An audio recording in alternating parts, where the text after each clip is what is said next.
se na jem shtet për mure, nuk kem shans të ekzistojnë kompanitë e transportit me këto çmime që janë edhe çmimet e shpenzimeve të karburantit, me që nuk ka veç dizeli, por krahasim me krahas dizelit, ngritën edhe çmimet e vajrave të cilat çdo autobus i shpenzon 2, eventualisht 3 lloj të vajrave mrena për mrena gjatë punës të autobusit. Do me thonë, ne kem kërkuar që akcizat të hiqet, sepse sot kjo akciz të vëshëja dhe tatimin fitim të këtyre shitjes derivateve kushto shteti i mbledh 1,03 cent, 0,3 cent për 1 litër dizel që shitet sot në Kosovë. Ne kemi disa rritje, nuk është vetë Gjakova, në Kosovë ka ngritje çmimin dhe disa linja nga Prizreni, që janë për vija për ndërurbane edhe ato, po shkojnë deri në Suarek apo dikon në për qytetet e tjera. Kemi edhe disa ngritje nga Mitrovica, por ato janë në numër, ende në numerikisht janë numri linjave është në krahasim me linjat ndërurbane që mbahen në Kosovë, janë ende të pakta dhe jemi në pritje që qeveria të ndërmerë një akcion, të ndërmerë një vendim, të nxjerrë një vendim për uljen apo hekjen e akcizës në mënyrë që mos vjen deri te ngritja e biletave.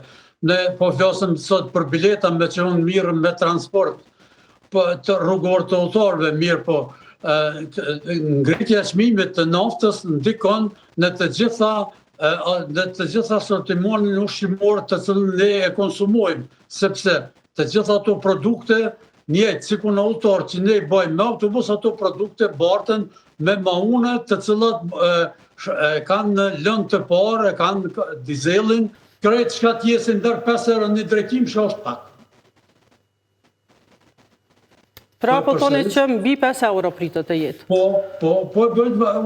nëse çmimet besin kështu që shon sot, konkretisht 1,80, 1,79, 1,80 është çmimi sot në Gjilan, duke shkuar i 1 litër dizel, po më thojnë që në pjesë tjera të Kosovës ka edhe më shtrejt, po flas për Gjilan me që vjen nga Gjilani. Pra, studentët do të kenë zbritje, sot do të jetë, nuk e di, por unë kur ta vendosi për ngritje çmive në kompaninë time, do të vlerësoj, sepse i kam me dhunë 3 studentë në shtëpi, që udhtojnë për çdo ditë dhe nuk u përputhet orari i autobusëve të mi, po do të shkojnë me autobusët e tjerë.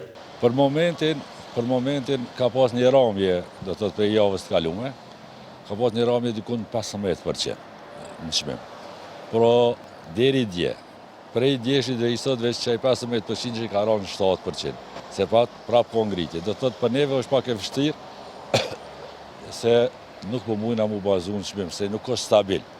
Mrena ditës, mrena ore, ka lëvizje të çmimit të arit. Kjo prej neve nuk po mvaret, kjo mvaret krejt për situatës geopolitike, do të thotë shtu luftat këtu për krijojnë këtë farë lëvizje të çmimit të arit.